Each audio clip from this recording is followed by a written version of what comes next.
انشاءاللہ جہنم کے بارے میں اور جہنم کی آگ اور جہنمیوں کی صفات کے بارے میں جو احادیث کریمہ میں مضامین بیان کیے گئے انہیں تفصیلی طور پر لیکن بہت ہی نقطۂ انداز میں کہ زیادہ تفصیل میں بھی نہ جائیں اور اتنا کم از کم ہو کہ ہماری نئی نسلیں ان بیانات کو سننے کے بعد اپنے ذہن میں اس عقیدے کو راسخ کر لیں، اس بات کا اعتقاد رکھیں کہ مرنے کے بعد ہم نے ختم نہیں ہو جانا، بلکہ حقیقی زندگی اور دائمی زندگی کا آغاز انسان کی موت کے بعد ہوتا ہے۔ جہنم اللہ تبارک و تعالیٰ کے غضب کا مقام ہے، جس میں دو طرح کا ٹھکانہ ہوگا، ایک دائمی اور دوسرا عارضی۔ کفار، مشرکین، منافقین، مرتدین، یہ سب کے سب جہنم میں ہمیشہ ہمیشہ رہیں گے۔ ان سے مراد وہ کفار و مشرکین مرتدین ہیں جنہیں زندگی میں توبہ کا موقع ملا لیکن وہ توبہ نہ کر سکے اور حالت کفر میں ہی دنیا سے رخصت ہو گئے، یہ ہمیشہ ہمیشہ جہنم میں رہیں گے۔ اس کے علاوہ جتنے بھی باقی لوگ جہنم میں جائیں گے ان کا ٹھکانہ عارضی ہوگا۔ یوں کہہ سکتے ہیں کہ جو مسلمان ایمان کی حالت میں جہنم میں گیا اس کا ٹھکانہ کبھی دائمی نہیں ہے، وہ عارضی ٹھکانہ ہے۔ حدیثیں ہمیں یہی بتاتی ہیں۔ وہاں پر اگر اللہ تبارک و تعالیٰ غضبناک ہوا، کسی کو جہنم میں ڈالا، تو پھر جیسے کہ ہم نے شفاعت کے باب میں تفصیل سے عرض کیا تھا کہ نبی کریم صلی اللہ علیہ وسلم کی، فرشتوں کی، اکابر مومنین کی شفاعت پر ان کو باہر نکالا جائے گا، یہاں تک کہ بہت سے ایسے بھی ہوں گے جنہیں صرف اللہ تبارک و تعالیٰ بغیر کسی کے وسیلے کے محض اپنے فضل و کرم سے اور خود اپنی مرضی سے جہنم سے باہر نکالے گا۔ اس سے معلوم یہ ہوا کہ جہنم میں جس کا بھی ٹھکانہ ہے ہمیشہ دائمی نہیں ہے، یہ ہے کہ کبھی دائمی ہے اور کبھی عارضی ہے، اور جن کا دائمی ہے وہ بھی آپ کو بتا دیا کہ جو حالت کفر میں مرے ہوں، چاہے نام کوئی بھی ہو، حالت کفر میں مر گئے تو ہمیشہ ہمیشہ جہنم میں جلیں گے، ہمیشہ وہیں رہیں گے، کبھی نکلنا نصیب نہیں ہوگا۔ لیکن اگر حالت ایمان میں دنیا سے رخصت ہوئے، یہ اگرچہ الگ بات ہے کہ کوئی گناہوں کی کثرت تھی، کسی عمل پر صد گرفت ہو گئی اور جہنم میں چلے گئے تو ٹھکانہ عارضی ہوگا۔ کہ ہم مسلمانوں کو جہنم کے بارے میں یقین رکھنا چاہیے کہ یہ ایک حصی چیز ہے، موجود ہے۔ جو اللہ تعالیٰ کا نافرمان بندہ ہوا، اگر وہ نافرمانی کفر تک پہنچی ہوئی ہے، اسی حالت میں مر گیا، وہ ہمیشہ ہمیشہ جہنم میں رہے گا۔ اور اگر کوئی اللہ کا نافرمان بندہ ہے لیکن حالت ایمان میں دنیا سے رخصت ہوا، جس کو ہم مسلمان کہتے ہیں، مومن کہتے ہیں، اگر اللہ تعالیٰ ناراض ہوا اور یہ جہنم میں گیا تو یہ اسی رب کریم کا ہی وعدہ ہے کہ وہ عارضی طور پہ جہنم میں رہے گا، پھر اس کو نکال کر جنت میں داخل کر دیا جائے گا، جیسے کہ ہم احادیث آپ کی خدمت میں عرض کریں گے ان سے بھی معلوم ہوگا۔ تو آج اس کا آغاز کرتے ہیں۔ جیسے میں نے آپ کو پہلے بھی بتایا تھا کہ یہ جو میرے پاس کتاب ہے یہ مشکات المصابیح ہے، جس میں صحاح ستہ کی روایات کو جمع کیا گیا ہے، یعنی مختلف ٹاپکس کی حدیثوں کو لے لیا گیا ہے اور اس میں جمع کیا گیا ہے۔ تو میں اسی سے ایک موضوع سے متعلق یعنی پورے جہنم سے متعلق حدیثیں آپ کی خدمت میں عرض کروں گا۔ ریفرنس انشاءاللہ بتایا جاتا رہے گا، حدیثوں کے نمبر اور کتابوں کے نام بھی آپ کو عرض کیے جاتے رہیں گے، لیکن اصل میں یہ جو کتاب ہے یہ مشکات ہے۔ اس میں حضرت ابو ہریرہ رضی اللہ تعالی عنہ سے مروی ہے، حدیث نمبر 5419 ہے، اور یہ بخاری کی روایت ہے اور مسلم میں بھی اس کو نقل کیا گیا ہے۔ حضرت ابو ہریرہ رضی اللہ تعالی عنہ سے مروی ہے کہ نبی کریم صلی اللہ علیہ وسلم نے ارشاد فرمایا کہ تمہاری یہ دنیاوی آگ دوزخ کی آگ کا 70واں حصہ ہے، یعنی دوزخ کی آگ اس دنیا کی آگ سے 70 گنا 70% زیادہ گرم ہے۔ عرض کیا گیا رسول اللہ صلی اللہ علیہ وسلم جلانے کے لیے تو یہ آگ ہی کافی ہے، یعنی ہم دنیا کی آگ میں ہمارے ہاتھ جل جاتے ہیں، یہی کافی تھی؟ نبی کریم صلی اللہ علیہ وسلم نے ارشاد فرمایا کہ ہاں، لیکن وہ آگ ان آگوں سے 69 درجے زیادہ تیز رکھی گئی ہے اور ہر درجہ اس آگ کی مثل ہے، یعنی جہنم کے جتنے بھی اللہ نے درجات بنائے ہیں ان میں آگ اتنی ہی گرم ہے، 69 درجے۔ لیکن یہ شارحین نے فرمایا کہ یہاں 70 یا 69 کا الفاظ خاص ایک عدد کا بیان مقصود نہیں ہے، بلکہ یہ عربوں کی عادت ہے کہ جب وہ کسی چیز کی کثرت کی طرف اشارہ کرنا چاہتے ہیں تو 70 کا عدد عموماً استعمال کرتے ہیں، 70 کا، 80 کا۔ جیسے سرکار نے فرمایا جس نے مجھ پر ایک مرتبہ درود پاک پڑھا اور وہ بارگاہ الہی میں مقبول ہو گیا تو اللہ تبارک و تعالی اس کے 80 برس کے گناہوں کی بخشش فرما دے گا۔ در مختار میں روایت لکھی گئی ہے 80 برس کے، تو اس سے مراد 80 سال نہیں ہے، یعنی 80 کا ہنسا جو ہے وہ ہی مراد نہیں ہے، بلکہ یہ کہنا مقصود ہے کہ کثیر گناہ بخشے جائیں گے۔ جیسے آپ اور ہم محاورات میں بھی کہہ دیتے ہیں کہ یار آپ کے پاس 1000 بار آیا، آپ ملتے نہیں ہیں۔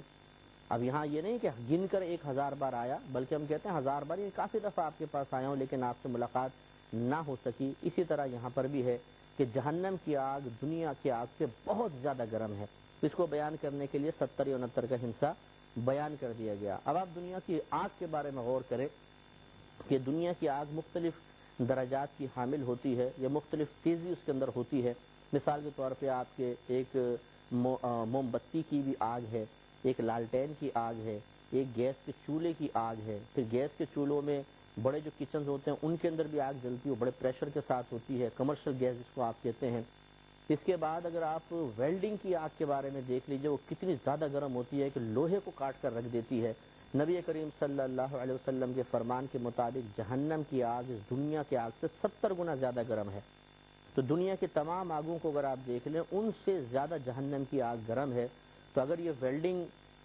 کی آگ جس سے لوہے کو جلایا جاتا ہے، پگھلا دیا جاتا ہے، یہ کسی انسان کو صرف چند سیکنڈ میں لگا دی جائے تو اس کا کیا حشر ہوگا؟ ہاتھ سڑ کے میرے خیال میں ہڈیاں بھی اس کے سڑ جائیں گی، 2 منٹ کا 1 منٹ کے اندر اندر سب ختم ہو جائے گا۔ لیکن جہنم کی آگ اس سے 1000 گنا زیادہ گرم، سرکار نے 70 کا لفظ استعمال فرمایا، یعنی بہت زیادہ گرم۔ تو وہ کتنی شدید گرم ہوگی اور اس میں جہنمی جانے کے بعد کس قدر اذیت و تکلیف محسوس کرے گا۔ یہ اس شخص کے بارے میں ہے جس نے اللہ تبارک و تعالیٰ کی احکامات کو فراموش کیا، دنیا کی زندگی کو کافی نہ سمجھا اور غفلت میں زندگی گزارتا رہا، تو یہ اس کا انجام ہو سکتا ہے۔ روایت مسلم کی ہے، حضرت ابن مسعود رضی اللہ تعالی عنہ اس کے راوی ہیں، حدیث نمبر 5420 ہے۔ یہ کہتے ہیں کہ نبی کریم صلی اللہ علیہ وسلم نے ارشاد فرمایا کہ جس دن دوزخ لائی جائے گی تو اس کی 70,000 لگامیں ہوں گی، ہر لگام کے ساتھ 70,000 فرشتے ہوں گے جو اسے کھینچیں گے، یعنی بالکل وہ ایک جیسے جاندار چیز ہوتی ہے اس طرح کی بن جائے گی جہنم، یعنی ذی شعور جس کو آپ کہتے ہیں وہ جہنم ہوگی، اور وہ اللہ تعالیٰ سے مطالبہ کر رہی ہوگی کہ میرے اندر لوگوں کو بھیج اپنے نافرمانوں کو تاکہ میں ان کو سزا دوں۔ تو بالکل ایسے جیسے ایک وحشی جانور ہوتا ہے، طاقتور جانور، اور اس کو مختلف لوگوں نے رسیاں ڈال ڈال کے چاروں طرف سے جکڑا ہوا ہو تاکہ یہ بے قابو ہو کر بھاگ نہ جائے، نقصان کا باعث نہ بن جائے۔ تو نبی کریم صلی اللہ علیہ وسلم نے یہ اس ماحول کی ایک صورت ہمیں کریٹ کر کے بتائی کہ جہنم اس وقت انتہائی غضبناک ہوگی، اور اسے قابو میں کرنے کے لیے اللہ تبارک و تعالیٰ نے یہ انتظام فرمایا ہوگا کہ 70,000 لگامیں اس کی ہوں گی، اور ہر لگام پر 70,000 فرشتے ہوں گے جو اس کو قابو میں کرنے کی کوشش کر رہے ہوں گے، اور لیکن وہ بے قابو ہو رہی ہوگی اور کفار پہ غضبناک ہوگی۔ تو آپ ذرا ایک لمحے کے لیے اس ماحول کو ذہن میں لے کر آئیں کہ اتنی دہشت ناک مقام اور پھر اتنے کثیر فرشتے اس کو کھینچ رہے ہوں اور وہ دشمن خدا کی طرف بڑھنے کی کوشش کر رہی ہو، تو اس وقت کافر، مشرکین، مرتدین، منافقین کس قدر خوف کے عالم میں ہوں گے، کتنی ان پہ دہشت طاری ہوگی کہ ابھی تو یہ دور ہے، ہم اس کے اندر ڈال دیے گئے تو کیا ہوگا۔ بالکل یوں سمجھ لیجیے جیسے آپ کو ایک پنجرے میں چھوڑ دیا جائے اور ایک چھوٹی کھڑکی کے پیچھے شیر کھڑا ہو، اور یہ کہہ دیا جائے کہ تھوڑی دیر بعد اس شیر کی کھڑکی کھول دی جائے گی اور یہ پنجرے میں آ کے آپ کو ہلاک کر دے گا۔ تو اس تصور سے ہی کہ جب یہ آئے گا اور آ کے مجھے گرائے گا اور پنجہ مار کے میری کھال پھاڑے گا اور اس کے بڑے بڑے دانت میرے منہ پہ لگیں گے اور منہ پھاڑ دے گا، اسی سے انسان خوفزدہ ہو جائے گا، ہو سکتا ہے کمزور دل کا ہو تو مر ہی جائے۔ لیکن میدان محشر میں موت نہیں ہے، وہاں پہ جہنم کے غضب دیکھنے کے بعد انسان پچھتائے گا اور بہت سی آفرز کرنے کی کوشش کرے گا، جیسے نبی کریم صلی اللہ علیہ وسلم نے آگے بیان فرمایا۔ تو لہٰذا جہنم ایک بہت ہی خطرناک مقام ہے، اللہ تبارک و تعالیٰ سے پناہ مانگنی چاہیے کہ اللہ تعالیٰ ہمیں اس سے محفوظ رکھے، اس کے عذاب سے پناہ عطا فرمائے۔ حضرت نعمان بن بشیر رضی اللہ تعالیٰ عنہ روایت کرتے ہیں اور حدیث متفق علیہ ہے۔ متفق علیہ کا مطلب وہ حدیث جس کو امام بخاری اور امام مسلم رضی اللہ تعالیٰ عنہما دونوں نے اپنی کتاب میں نقل کیا ہو، اس حدیث کو کہتے ہیں متفق علیہ۔ یہ 5421 نمبر حدیث ہے۔ حضرت نعمان بن بشیر رضی اللہ تعالیٰ عنہ کہتے ہیں کہ نبی کریم صلی اللہ علیہ وسلم نے ارشاد فرمایا کہ دوزخیوں میں سے سب سے ہلکے عذاب والا وہ شخص ہوگا جسے آگ کے جوتے پہنائے جائیں گے اور اس کے آگ کے تسمے ہوں گے۔ جس سے اس کا دماغ اس طرح کھولے گا جیسے ہانڈی کھولتی ہے۔ وہ یہی گمان کرے گا کہ کوئی بھی اس سے سخت تر عذاب والا نہیں، حالانکہ سرکار فرماتے ہیں کہ وہ تو سب سے ہلکے عذاب والا ہوگا۔ تو آپ غور فرمائیں، بعض اوقات سر میں اتنا پین ہوتا ہے، اتنا درد ہوتا ہے، اور یوں ہلائیں تو ایسا لگتا ہے کہ اندر کا بھیجا نا علیحدہ ہو کے ہل رہا ہے، تو انسان چڑچڑا ہو جاتا ہے۔ بچوں پہ کو ڈانٹنا، زوجہ کو ڈانٹنا، اگر افسر ہے تو ماتحت کو ڈانٹنا، اپنے ساتھی کام کرنے والوں پہ برس پڑنا، سر کا درد برداشت نہیں ہوتا۔ آپ اندازہ فرمائیں وہ جہنم کی آگ کتنی خطرناک کہ اس کو آگ کے جوتے، آگ کے تسمے پہنائے جائیں گے، یعنی آگ کے تسموں والے جوتے، وہ بھی آگ کے بنے ہوں گے، اور وہاں سے جو ہیٹ اس کے چڑھتی ہوئی دماغ تک پہنچے گی، اس سے دماغ کھول رہا ہوگا۔ جیسے ہانڈی کے اوپر آپ کوئی سبزی یا پانی وغیرہ چڑھا دیں اور وہ اپنے بوائلنگ پوائنٹ تک پہنچ جائے اور پھر وہ ابلتا ہے کتنی تیزی کے ساتھ، تو اسی طریقے سے دماغ ہانڈی کی طرح کھول رہا ہوگا، کی طرح شدید عذاب ہوگا، اور یہ سب سے ہلکا عذاب ہے۔ حالانکہ صرف یہی ایک عذاب، اور واقعی نبی کریم صلی اللہ علیہ وسلم نے بالکل صحیح بیان فرمایا کہ جب انسان کسی تکلیف میں مبتلا ہوتا ہے تو اسے وہی تکلیف سب سے زیادہ لگتی ہے، اور وہ سب کو سمجھتا ہے سب خوش و خرم ہے، میری تکلیف سب سے زیادہ ہے۔ آپ کبھی محسوس کریں ہاتھ میں کوئی کٹ گیا، کوئی پیپ کا دانہ نکل آیا اور اس میں ٹیسیں چل رہی ہوں، تو ہم سمجھتے ہیں بس میری تکلیف سب سے زیادہ ہے، دوسروں کی تکلیف پھر احساس نہیں رہتا، بس میری تکلیف سب سے زیادہ، سارے خوش خرم میں ہی سب سے زیادہ اذیت میں مبتلا ہوں۔ اسی طرح اس شخص کو احساس ہوگا، اور یہ احساس کہ میرا عذاب سب سے زیادہ ہے، دوسروں کا ہلکے ہے، اور اس کے غم میں اضافے کا سبب بنے گا۔ تو اس لیے اللہ تبارک و تعالیٰ سے بار بار پناہ مانگنی چاہیے کہ اللہ تعالیٰ ہمیں اس سخت ترین عذاب سے محفوظ رکھے۔ بہرحال یہ ایک حصی چیز ہے، باقاعدہ موجود ہے، اللہ نے پیدا کر دی ہے، اور ہم ایک دن اس کو ضرور اپنی آنکھوں سے دیکھیں گے، تو اس کا اعتقاد رکھنا اجمالی طور پہ لازم ہے کہ جہنم ہے، جو اس کا انکار کرے گا وہ کافر ہو جائے گا۔ حضرت ابو ہریرہ رضی اللہ تعالی عنہ نبی کریم صلی اللہ علیہ وسلم کی ایک روایت نقل کرتے ہیں جس میں دوزخی کے کچھ اوصاف بیان کیے گئے۔ حدیث نمبر 5428 اور ترمذی کی یہ روایت ہے۔ یہ کہتے ہیں کہ نبی کریم صلی اللہ علیہ وسلم نے ارشاد فرمایا کہ روز قیامت کافر کی داڑھ احد پہاڑ کی مانند ہوگی۔ یہ کل بھی حدیث آئی تھی، احد پہاڑ 4.5 میل پر پھیلا ہوا ہے، اتنی بڑی داڑھ ہے، اور اس کی ران بیضاء کی طرح ہے۔ بیضاء ایک پہاڑ ہے، بہت طویل پہاڑ ہے، اتنی چوڑی اس کی ران ہوگی، اور اس کی آگ کی نشست گاہ، بیٹھنے کا مقام، جس آگ کے اندر وہ بیٹھے گا، ربضہ کی طرح 3 دن کی راہ ہوگی۔ یہ ربضہ ایک بستی کا نام ہے جو مدینہ منورہ سے 3 دن کے فاصلے پر ہے، گویا کہ بہت ہی لمبے چوڑے ایریے کے اندر وہ بیٹھا ہوگا، اور اس کو مختلف قسم کے عذابات ہو رہے ہوں گے، اور یہ ہم پہلے آپ کو بتا چکے ہیں کہ اتنا اس کو طویل ترین کرنا صرف اس کے عذاب کی زیادتی کی وجہ سے ہوگا، تاکہ عذاب زیادہ سے زیادہ محسوس ہو۔ حضرت ابو ہریرہ رضی اللہ تعالی عنہ سے ہی مروی ہے، یہ کہتے ہیں کہ نبی کریم صلی اللہ علیہ وسلم نے ارشاد فرمایا، کافر کی کھال کی موٹائی 42 گز ہوگی۔ ایک روایت میں 3 دن کی مسافت، یہاں 42 گز کے الفاظ ہیں، 42 گز ہوگی، اور اس کی داڑھ احد پہاڑ کی طرح، اور اس کے دوزخ کی بیٹھنے کی جگہ ایسی ہوگی جیسے مکے اور مدینے کے درمیان کے قریب کی مسافت ہے۔ وہی جیسے پیچھے ربضہ کا لفظ گزرا کہ 3 دن کی مسافت وہ بیٹھنے کی جگہ ہے، یہاں پر کھال کی موٹائی کے بارے میں ایک اور روایت آ گئی کہ 42 گز موٹی کھال ہوگی۔ جتنی موٹی کھال اتنا عذاب زیادہ اس کو سخت محسوس ہوگا۔ یہ بھی ترمذی کی روایت تھی، حدیث نمبر 5429۔ مسند امام احمد بن حنبل رضی اللہ تعالیٰ عنہ نے اس کو روایت کیا ہے، حدیث نمبر 5430، اور راوی حضرت ابن عمر رضی اللہ تعالیٰ عنہما ہیں۔ نبی کریم صلی اللہ علیہ وسلم نے ارشاد فرمایا کہ کافر اپنی زبان 2 کوس تک نکال دے گا، جسے لوگ روندیں گے، یعنی اس کی زبان کوس، یعنی سمجھ لیں 1 میل 2 میل تک اس کی زبان لمبی کر دی جائے گی۔ یہ بھی ایک کافر کا عذاب ہوگا، زبان زمین پہ پڑی ہوگی 1-2 میل تک، اور لوگ اس پہ چڑھ رہے ہوں گے، تو آپ سوچئے کتنی شدید اذیت اور تکلیف ہوگی کہ زبان تو ویسی 2 دانتوں کے درمیان آ جاتی ہے تو اس کا دباؤ برداشت نہیں کر پاتی، اور آدمی تڑپ کر رہ جاتا ہے۔ اور وہاں پر یہ تو نہیں کہ چلنے والے بڑے آرام سے پاؤں رکھیں گے کہ حضرت کو تکلیف نہ ہو جائے، وہ تو اندھا دھند کوئی بھاگ رہا ہوگا، چڑھ رہا ہوگا، گرم پیر، گندے پیر، اور اس کی زبان کچل رہے ہوں گے، میل 2 میل تک زبان، کتنی شدید ذلت، رسوائی اور عذاب۔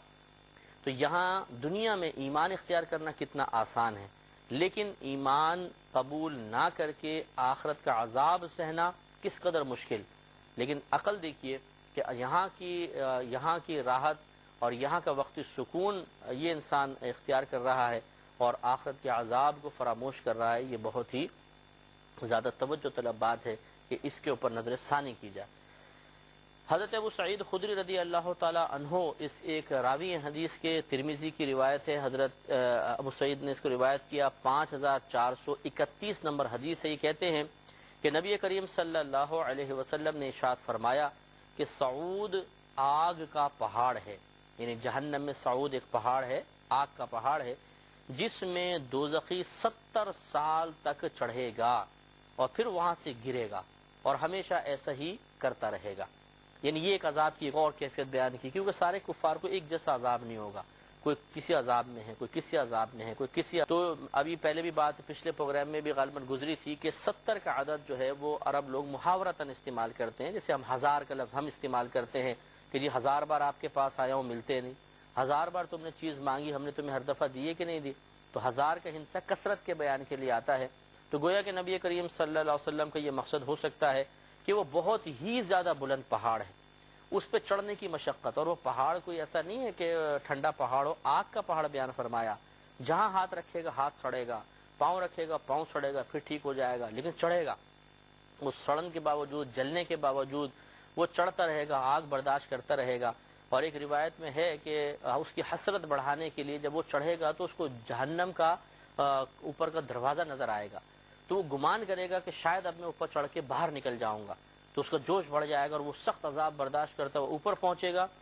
تو پھر وہ دروازہ بند کر دیا جائے گا اور اس کو نیچے دھکا دے دیا جائے گا اور وہ اتنی گہرائی سے آ کے پھر گرے گا۔ تو ایک تو جب انسان گر رہا ہوتا ہے نا، ویسے اس کے دل میں دہشت طاری ہوتی ہے اگر وہ عادی نہ ہو، کیونکہ جو اوپر سے چھلانگ لگانے کے عادی ہوتے ہیں ان کا دل بھی گھبراتا ہے، لیکن بہرحال کم۔ اور جو بالکل یہ عادی نہ ہو وہ تو بعض اوقات گرتے گرتے آدمی بہت زیادہ بلندی سے گرے تو ہارٹ فیل ہو جاتا ہے، آدمی مر جاتا ہے دہشت کی وجہ سے، اور وہاں موت نہیں ہے تو اتنے اوپر پہاڑ سے گرایا جائے گا۔ اور ایسا نہیں کہ بڑا ہواؤں میں اڑتا ہوا آ رہا ہے، وہ ٹھنڈی ہواؤں کے اندر جہنم ہے، آگ عذاب، اس کو واپس آتے آتے بھی عذاب، پھر زمین کی تہہ پہ گرے گا اور کتنی چوٹ لگے گی اس کو، پھر اوپر چڑھو پھر اترو، پھر اوپر چڑھو پھر گرو، پھر اوپر چڑھو گرو، یہی سارا معاملات وہاں پر ہوتے رہیں گے۔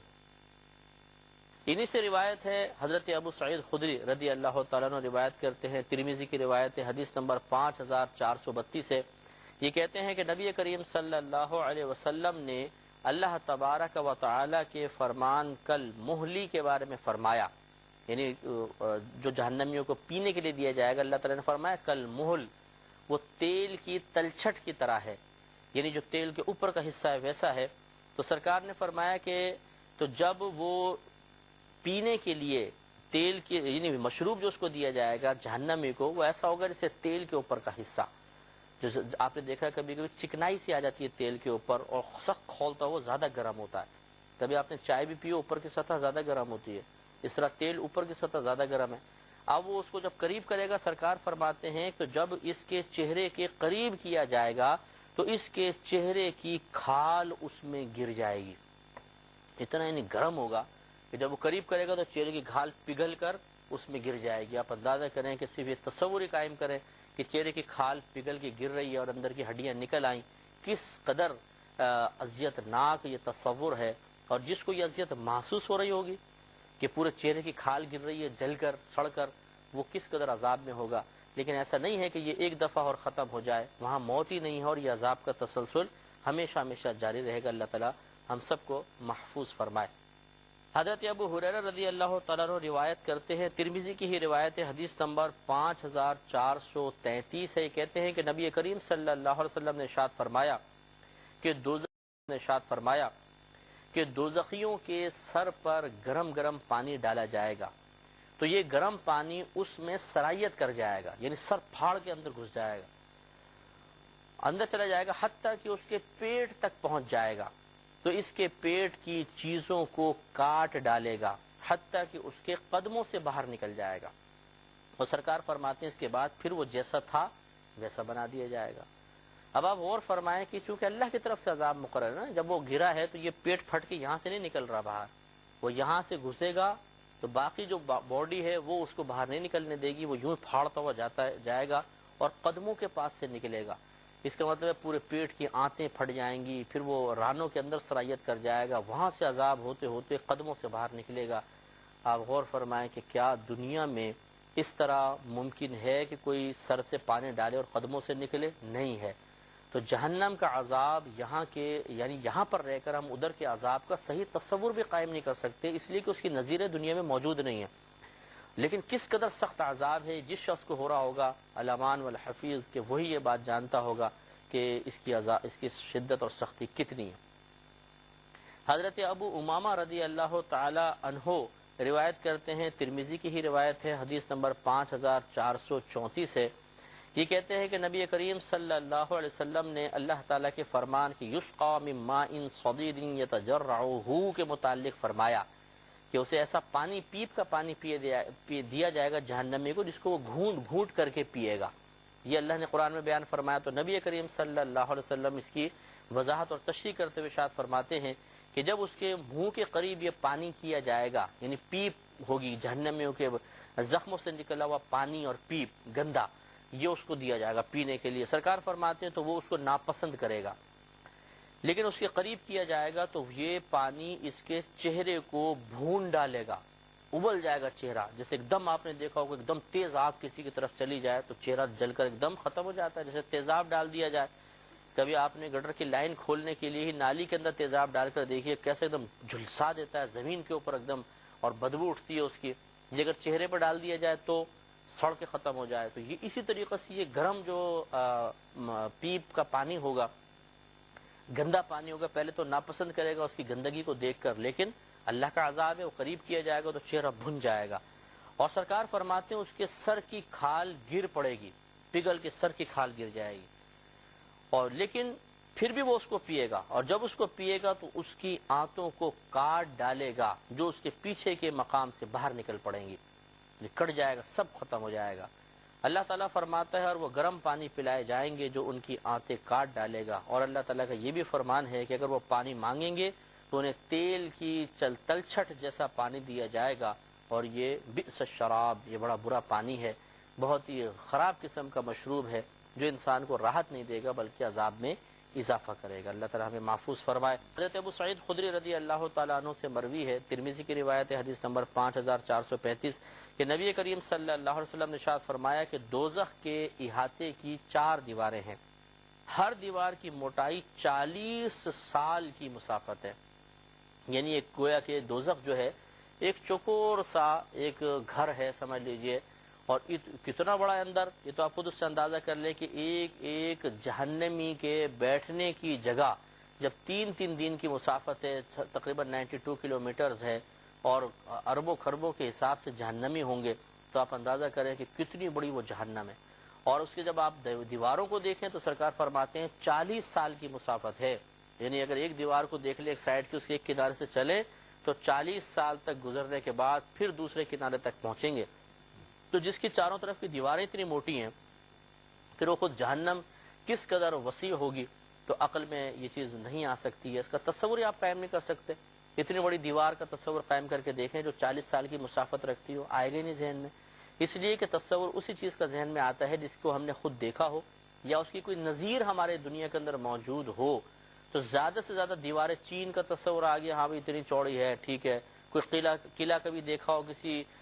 ٹی وی کے پروگرام میں تو اس کا تصور آ جائے گا، ہم اس قلعے کی دیواریں اتنی چوڑی ہوتی ہیں، لیکن 40 سال کی مسافت آپ اندازہ کریں، یہ تو تصور میں بھی نہیں آ سکتا، لیکن یہ ہے، موجود ہے۔ اور یہ ضمن میں عرض کر دیتا ہوں کہ یہ اگر ذہن میں سوال پیدا ہو یہ اتنی بڑی جہنم کیسے ہوگی، تو یہ وہی شخص کہے گا کہ جس نے آسمان، یہ جو سیاروں کے بارے میں، آسمان کے بارے میں، خلا کے بارے میں سائنسدانوں کی تحقیق کو کبھی نہیں پڑھا ہوگا۔ ہماری زمین سے کئی ہزار گنا بڑے سیارے اس خلا کے اندر بالکل ایسے گھوم رہے ہیں جیسے ننھے ذرات ہوتے ہیں، اتنی بڑی یہ کائنات ہے۔ ابھی تو ہم نے دیکھا نہیں کچھ بھی، آپ یہ ڈاکیومنٹری اس کی کوئی فلم دیکھیے جو خلا کے بارے میں بنائی گئی ہو، یا اس کے بارے میں نیٹ پر کوئی اگر آپ کو ویب سائٹ مل جاتی ہے اس کو آپ پڑھیں، میں کہتا ہوں ضرور پڑھیے، تاکہ اللہ تبارک و تعالیٰ کی قدرت عظیمہ کا احساس ہو، اور نبی کریم صلی اللہ علیہ وسلم کے بیان کردہ ان بیانات کو سننے کے بعد انسان خلاف عقل قرار نہ دے، یہ کیسے ہو سکتا ہے؟ اتنی بڑی جہنم جس کی ایک دیواری 40 سال کی مسافت ہو۔ ذرا خلا کے بارے میں غور کر لیں، اس دنیا کے بارے میں غور کریں، یہ تو بہت چھوٹا سیارہ ہے۔ ہماری یہ سورج جو ہے یہی زمین سے کئی ہزار گنا بڑا ہے اور کروڑوں میل کے فاصلے پر ہے۔ اور دیکھیں جب کروڑوں میل کے فاصلے پر ہے، آپ خود سوچ لیجئے، اور اس کی لیکن روشنی جیسی وہ نکلتا ہے فوراً پلک جھپکتے میں زمین تک پہنچ جاتی ہے۔ ایک رب نے اتنے بڑے بڑے سیارے بنائے اور اس کو جس خلا میں رکھا، اس خلا کی وسعت کا عالم کیا ہوگا؟ تو اس کے لیے اس قسم کی جہنم بنانا کون سا مشکل کام ہے؟ یہ کوئی مطلب ماورائے عقل چیزیں نہیں ہیں، یہ باقاعدہ عقلی چیزیں ہیں، سائنس اس کو پروف کر رہی ہے۔ تو ہم یہ کہتے ہیں کہ بالکل سائنسی علوم کا سیکھنا بہت ضروری ہے فی زمانہ، تاکہ مذہب اسلام کے وہ عقائد جو ہمارے نبی کریم صلی اللہ علیہ وسلم نے بیان فرمائے، معاذ اللہ ثم معاذ اللہ کوئی ان کو خلاف عقل کہہ کر رد نہ کر سکے، بلکہ آپ کا ذہن قبول کرے کہ ہاں آج سائنسی ایجاد نے ثابت کر دیا ہے کہ ہمارا رب اس بات کی قدرت رکھتا ہے کہ اس کائنات میں اتنی بڑی عظیم عظیم چیزیں پیدا کر دیں، اور اس نے پیدا کی ہیں۔ تو یہ کوئی تعجب کی بات نہیں ہے کہ جی جہنم کی ایک دیوار 40 سال کی مسافت ہوگی تو پھر جہنم اتنے بڑے بڑے ہوں گے، کیسے رکھے جائیں گے؟ یہ تو اللہ تبارک و تعالی ہی جانتا ہے۔ اور سائنسی ترقیاں خلا کے بارے میں خصوصی طور پر تحقیقات اس بات کو ثابت کرتی ہے کہ جو رب خلا کے اندر ہزاروں سیاروں کو جو کروڑوں میل کے فاصلے پر ہیں ایک دوسرے سے اور زمین سے کئی ہزار گنا بڑے ہیں، انہیں رکھنے پہ قدرت رکھتا ہے اور انہیں کنٹرول بھی کر رہا ہے۔ کنٹرولڈ چیزیں ہیں، ایسا تو نہیں ہے کہ آزاد ہیں، باقاعدہ ایک نظام ہے، گلیکسی کا ایک نظام چل رہا ہے، اللہ تعالیٰ اس کو کنٹرول فرما رہا ہے، تو وہ اتنے بڑا جہنم بھی بنا سکتا ہے، اس میں کوئی تعجب کی بات نہیں ہے۔ حضرت ابو سعید خدری رضی اللہ تعالی عنہ سے ہی روایت ہے، ترمذی کی روایت ہے، 5436 نمبر حدیث ہے، اس کو ذرا غور سے سماعت فرمائیں کہ نبی کریم صلی اللہ علیہ وسلم نے ارشاد فرمایا کہ اگر جہنمیوں کے غساق کا ایک ڈول دنیا میں بہا دیا جائے تو دنیا والے سارے اس کی بدبو سے فطرے میں مبتلا ہو جائے۔ غساق اصل میں جو دوزخیوں کے جسم سے نکلنے والا پانی ہوگا، ان کے زخموں سے پیپ وغیرہ، اسے غساق کہتے ہیں۔ سرکار فرماتے ہیں کہ اس کا ایک ڈول اس دنیا میں الٹا دیا جائے، اتنی سڑاند اور بدبو ہوگی کہ سارے دنیا والے اس بدبو کے اندر مبتلا ہو جائیں گے اور عذاب میں مبتلا ہو جائیں گے۔ کسی اگر فیکٹری میں ایسڈ کا کام ہو رہا ہو تو اس کے کئی میل دور تک اس ایسڈ کے اثرات ہوتے ہیں، بدبو، اور مطلب وہ ناک میں ایسڈ چڑھتا ہے، جیسے سے آپ قریب ہوں گے عجیب و غریب حالت ہو جاتی ہے انسان کی۔ یہ دنیاوی مثالیں موجود ہیں کہ اگر ایک مقام پر کوئی بدبودار چیز ہے تو اس کے اثرات کئی میل دور تک محسوس کیے جاتے ہیں۔ رحمت کونین صلی اللہ علیہ وسلم دوزخیوں کے زخموں کے، ان کے جسموں کے پانی کی بدبو کے بارے میں ارشاد فرماتے ہیں، اگر ایک ڈول دنیا میں ڈال دیا جائے ساری دنیا والے بدبودار ہو جائیں، فطرے میں مبتلا ہو جائیں، پوری بدبودار چیزیں سڑ جائیں، اس طرح کا صورتحال ہو جائے، تو یقیناً یہ کوئی خلاف عقل چیز نہیں ہے۔ اللہ تعالی ہمیں ان کو سمجھنے کی توفیق عطا فرمائے، اور ہماری دعا ہے کہ ہمیں بھی اور جو ہمارے سننے والے بھائی بہن ہیں ہم سب کو اللہ تعالیٰ دوزخ سے محفوظ فرمائے، آمین۔ ہم جنت کے بارے میں گفتگو کی، پھر جہنم کے بارے میں تفصیلی کلام کر رہے تھے۔ پہلے آج میں آپ کی خدمت میں جنت و دوزخ کی تخلیق کے بارے میں 2 حدیثیں انشاءاللہ عرض کرتا ہوں، اور پھر ہم جہنم کے احوال کی طرف دوبارہ آئیں گے۔ حضرت ابو ہریرہ رضی اللہ تعالی عنہ بیان کرتے ہیں، اور یہ حدیث متفق علیہ ہے، یعنی امام بخاری اور امام مسلم رضی اللہ تعالی عنہ دونوں نے اس حدیث پاک کو بخاری و مسلم میں نقل کیا ہے۔ یہ کہتے ہیں کہ نبی کریم صلی اللہ علیہ وسلم نے ارشاد فرمایا کہ ایک مرتبہ جنت اور دوزخ کے درمیان مناظرہ ہوا، باقاعدہ مکالمے کی اللہ تعالیٰ نے ان دونوں کو توفیق عطا فرما دی۔ تو دوزخ بولی کہ میں غرور والوں اور جابروں کے لیے خاص کی گئی ہوں، یعنی میرے اندر بڑے بڑے بادشاہ، بڑے جابر لوگ، دنیا میں حکومت کرنے والے، دوسروں پہ غالب آ جانے والے لوگ ہیں۔ اس نے تکبراً یہ کہا۔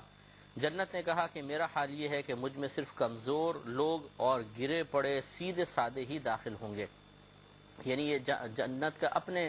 الفاظ کی ادائیگی ہے، مطلب میرے اندر انبیاء علیہ السلام بھی ہیں، ان کے لیے معاذ اللہ گرے پڑے کا الفاظ تو استعمال نہیں ہوگا، یہ عام لوگوں کے لیے کہ جن کو دنیا کے اندر لوگ کوئی اتنی زیادہ اہمیت نہیں دیتے، سادہ لوگ، تو انبیاء علیہ السلام یعنی سیدھے سادے لوگوں میں انبیاء علیہ السلام، سادہ لوگ، سادہ فطرت لوگ، کمزور لوگوں میں ان انبیاء علیہ السلام کے وہ متبعین کہ جو دنیا میں دنیاوی لحاظ سے اتنی ترقیاں نہ کر سکے، اگرچہ ایمانی لحاظ سے ان کا کوئی مقابل نہیں تھا، تو جنت نے عاجزی کرتے ہوئے کہا کہ میرے اندر تو اس طرح کے سیدھے سادے کمزور قسم کے لوگ، اور گرے پڑے سے مراد ایسے کہ جن کو دیکھ کر کوئی بھی ان کو بعض اوقات ظاہری حلیے کی وجہ سے عزت دینے کے لیے تیار نہیں ہوتا، جیسے فقراء وغیرہ ہوتے ہیں، تو غرباء ہوتے ہیں، تو ان کو دنیا میں دیکھ کر نگاہ حقارت سے دیکھا جاتا ہے اور اپنی تقریبات میں اپنے گھروں میں آنے نہیں دیا جاتا۔ تو جنت نے کہا کہ میرے اندر یہ لوگ ہوں گے۔ تو اللہ تبارک و تعالیٰ نے پھر جنت سے فرمایا کہ تو میری رحمت کا مقام ہے، تیرے ذریعے میں جس بندے پر چاہوں گا رحم کروں گا، اور دوزخ سے فرمایا کہ تو میرا عذاب کا مقام ہے، تیرے ذریعے میں جس کو چاہوں گا عذاب دوں گا۔ اور پھر اللہ تعالیٰ نے فرمایا کہ تم میں سے ہر ایک کا بھرنا طے شدہ ہے، یعنی جنت بھی بھرے گی اور جہنم بھی بھرے گی، لیکن سرکار فرماتے ہیں کہ دوزخ اس وقت تک نہیں بھرے گی جب تک کہ اللہ تبارک و تعالیٰ اپنی قدرت سے اس کو نہ بھر دے گا۔ یعنی جہنم میں اتنی گنجائش ہے کہ اگر ہماری دنیا کے سارے لوگ ڈال دیے جائیں تب بھی وہ پوری نہیں ہو سکتی، تو پھر اپنی قدرت سے بھرنے کا مطلب کیا ہے کہ وہی دوزخیوں کے وجود کو بڑا بڑا کر دیا جائے گا، پھیل جائیں گے حتیٰ کہ پوری دوزخ بھر جائے گی۔ تو یہ ایک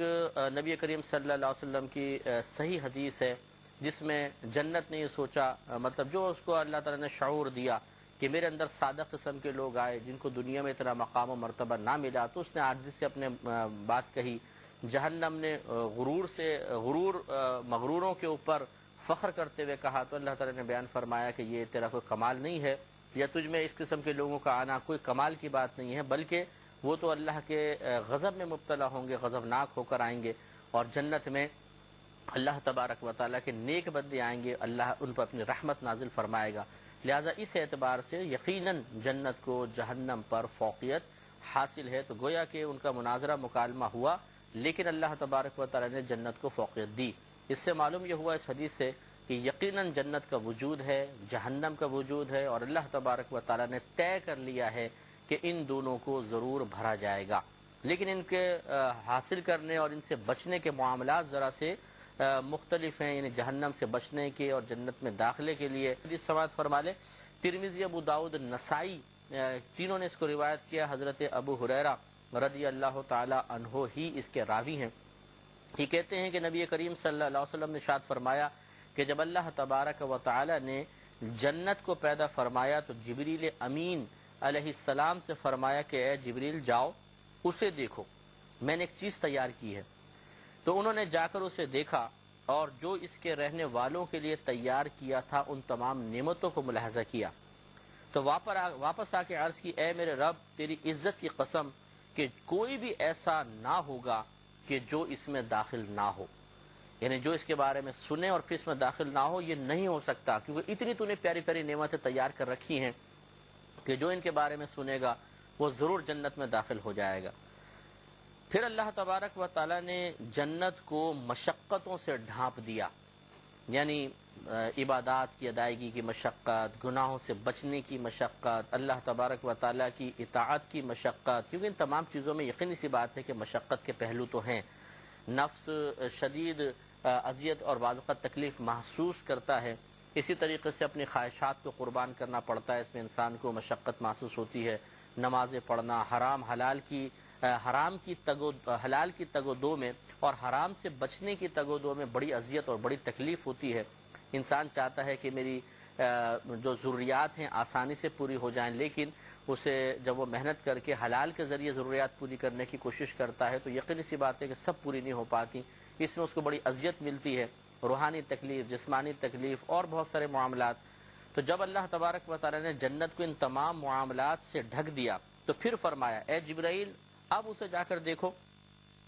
تو جبریل امین گئے اور اس کو دیکھ کر واپس آئے، عرض کی اے میرے رب تیرے عزت و جلال کی قسم کہ اب تو میں ڈرتا ہوں کہ اس میں شاید ایک بھی شخص داخل نہیں ہوگا۔ یعنی جبریل امین نے فرمایا کہ اگر صرف نعمتیں ہوتی اور کوئی دنیا کی مشقت نہ ہوتی تو شاید کوئی بھی ایسا نہیں تھا جو جنت میں نہ جاتا، لیکن اب جو تو نے اس کے چاروں طرف ایک آزمائش رکھ دی ہے کہ پہلے ان آزمائشوں کو پار کرو پھر جنت میں داخلہ ملے گا، تو اب مجھے خوف یہ پیدا ہو گیا کہ شاید تیرا کوئی بھی بندہ جنت میں داخل نہیں ہو سکتا ہے۔ اور یہ عموماً آپ نے دیکھا ہی ہوگا کہ ہماری صورتحال اسی قسم کی ہے جبریل امین علیہ السلام کا بعطائے الہی ہماری فطرت ہماری عادات پر مطلع ہو کر یہ جملہ ارشاد فرمانا بالکل حقیقت حال کے مطابق ہے کہ ہم اللہ تبارک و تعالیٰ کے ان بڑے انعامات کے لیے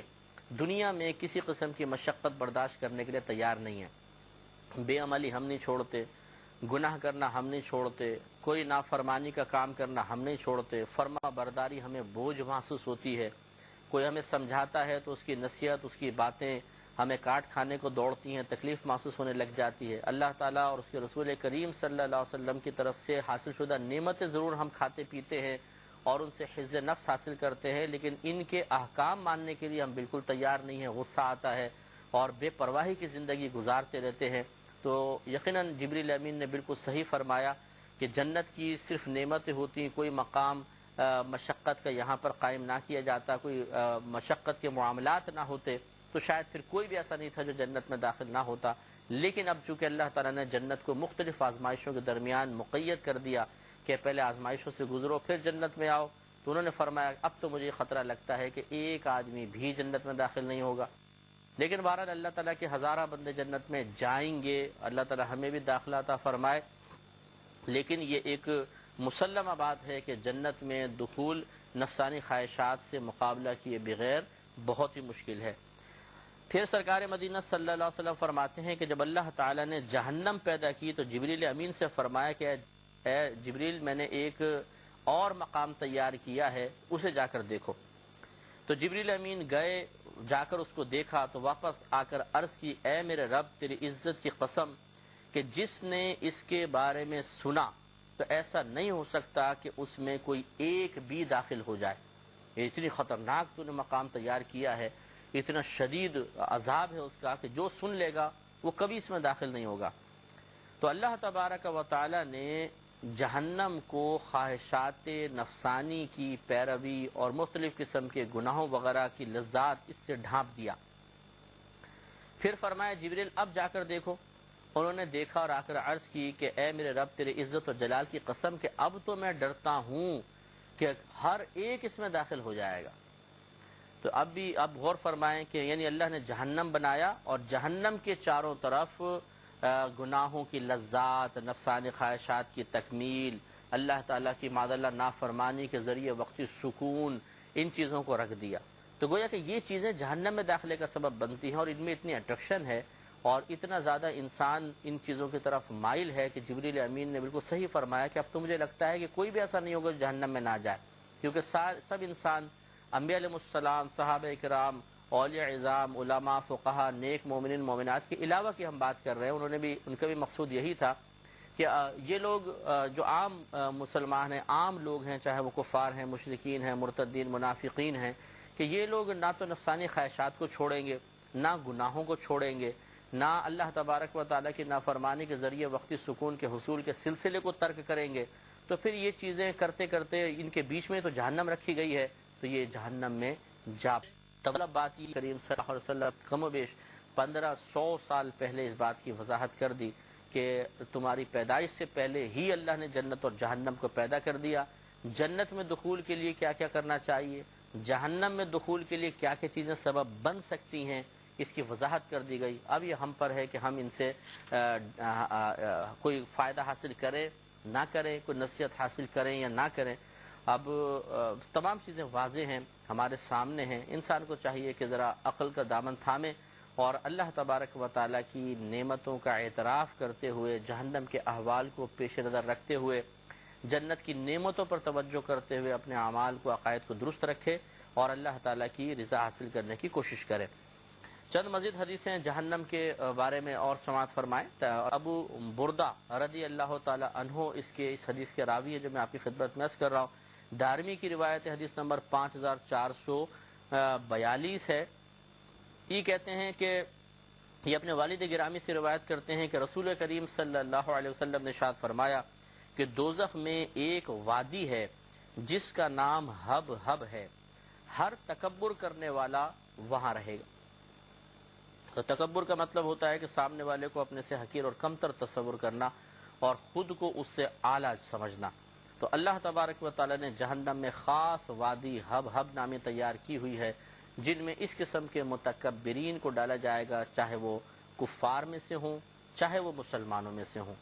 اور یہ ہو سکتا ہے کہ اللہ تبارک و تعالی جب کسی حالت ایمان میں کوئی دنیا سے رخصت ہو تو اتنا طویل عرصے وہاں پر نہ ٹھہرے، لیکن کلام مطلق ہے۔ اکثر مفسرین نے شارحین نے ویسے اس کو کافروں کے ساتھ ہی مخصوص کیا ہے کہ کافر متکبر ڈالے جائیں گے، لیکن بہرحال مطلق کلام جب ہو، یعنی کوئی کنڈیشن نہ لگائی ہو، کوئی خاص پرٹیکولر کسی ایک گروہ کا تذکرہ نہ کیا ہو، تو اس میں عمومی معنی لے سکتے ہیں۔ لہذا مسلمان متکبر بھی اگر اللہ تعالیٰ اس سے ناراض ہوا تو ہو سکتا ہے کہ اس مقام پر ڈال دیا جائے۔ تو ہب جو ہے اس کا معنی ہوتا ہے تیز اور جلدی کے معنی میں ہوتا ہے۔ اس وجہ یہ ہے، بزرگوں نے فرمایا کہ اس کی وجہ تسمیہ یہ ہے، اس وادی کو ہب اس لیے کہتے ہیں کہ اس میں ایک ایسی آگ ہے جو گناہ گاروں کو بہت تیزی اور جلدی کے ساتھ جلاتی ہے، بہت تیزی کے ساتھ، یعنی دوزخ کے دوسرے مقامات کے مقابلے میں یہ آگ زیادہ تیزی سے جلاتی ہے، جبکہ دوسری آگ بھی شدید گرم ہے لیکن یہ بہت تیزی سے جلا دیتی ہے، اس لیے اس کا نام ہب اللہ تبارک و تعالی نے تجویز فرمایا۔ مسند امام احمد بن حنبل رضی اللہ تعالی عنہ کی روایت ہے، عبداللہ بن عمر رضی اللہ تعالی عنہما اس کے راوی ہیں، حدیث نمبر 5444 ہے، اور جہنمی کی صفت کے بارے میں یہ حدیث پاک ہے۔ پہلے بھی اس کے بارے میں 2 حدیثیں گزر چکی ہیں، مضمون تھوڑا سا مختلف ہے، اس لیے آپ کی خدمت میں ذکر کر رہے ہیں کہ نبی کریم صلی اللہ علیہ وسلم نے ارشاد فرمایا کہ دوزخی لوگ جہنم میں بڑے ہو جائیں گے، یعنی جسمانی لحاظ سے اللہ تبارک و تعالیٰ ان کو وسعت دے دے گا، یہاں تک کہ ان میں سے ایک آدمی کی کان کی لو سے کندھے تک 700 برس کی مسافت کے برابر فاصلہ ہوگا۔ پچھلی حدیث میں ایک کندھے سے دوسرے کندھے تک کا فاصلہ تھا، یہاں سرکار فرماتے ہیں کان کی لو سے کندھے تک 700 سال کا فاصلہ، یعنی ایک گھڑ سوار گھوڑے پہ بیٹھ کے اس کو تیز رفتاری سے دوڑائے تو یہاں سے یہاں تک پہنچتے میں اس کو 700 سال لگیں گے۔ تو اندازہ فرمایا کس قدر وسیع و عریض جہنمی ہوگا، اور یہ تو صرف کندھے کی چوڑائی بیان کی، پورا دونوں کندھوں کے درمیان فاصلہ، پھر پیر، ہاتھ، منہ کتنا موٹا ہوگا۔ اور وجہ وہی ہے کہ زیادہ سے زیادہ اس پر عذابات مسلط کر دیے جائیں۔ اگر چھوٹا وجود ہے تو 8-10 سانپ ہی اس کے اوپر لپٹ جائیں تو کافی ہے، لیکن اتنا بڑا وجود ہے تو ہزاروں سانپ ہوں گے تو ہزاروں مقام سے کاٹیں گے، اور اس کو زیادہ سے زیادہ تکلیف اور اذیت ہوگی، اللہ تبارک و تعالیٰ اس لیے ان کو وسعت دے گا۔ اور پھر فرمایا کہ اس کی کھال 70 گز موٹی ہوگی، اور اس کی داڑھ کوہ احد کی مانند ہوگی، یعنی احد پہاڑ کے برابر داڑھیں ہوں گی، اور کھال 70 گز موٹی۔ کسی روایت میں آپ نے پچھلے جیسے ہم نے بیان کیا تھا 40 گز کی بھی روایت ہے۔ تو یہ ہو سکتا ہے، یہ ایسا نہیں کہ ان حدیثوں میں باہم کو ٹکراؤ ہے، بلکہ یہ مختلف جہنمیوں کی مختلف کیفیات ہیں کہ کوئی جہنمی تو اتنا بڑا کیا جائے گا، کسی کو اتنا کر دیا جائے گا، کسی کو اس قدر وسعت دی جائے گی۔ چنانچہ ان حدیثوں میں باہم اگر اعداد کے بیان میں تھوڑا سا اختلاف بھی نظر آتا ہے تو یہ نہیں ہے کہ ایک حدیث صحیح ہے دوسری غلط ہے، یہ کیسے ہو سکتا ہے کہ ایک جگہ یہ فرمایا دوسری جگہ یہ فرمایا تو باہم ٹکراؤ ہو گیا، بلکہ حقیقت حال کا بیان مقصود ہے کہ یہ بھی ہو سکتا ہے اور ایسا بھی ہوگا بہت سے جہنمیوں کا۔ اللہ تعالی ہمیں جہنم سے محفوظ فرمائے اور اپنی رحمت سے داخل جنت فرمائے، آمین۔ وآخر دعوانا ان الحمدللہ رب العالمین۔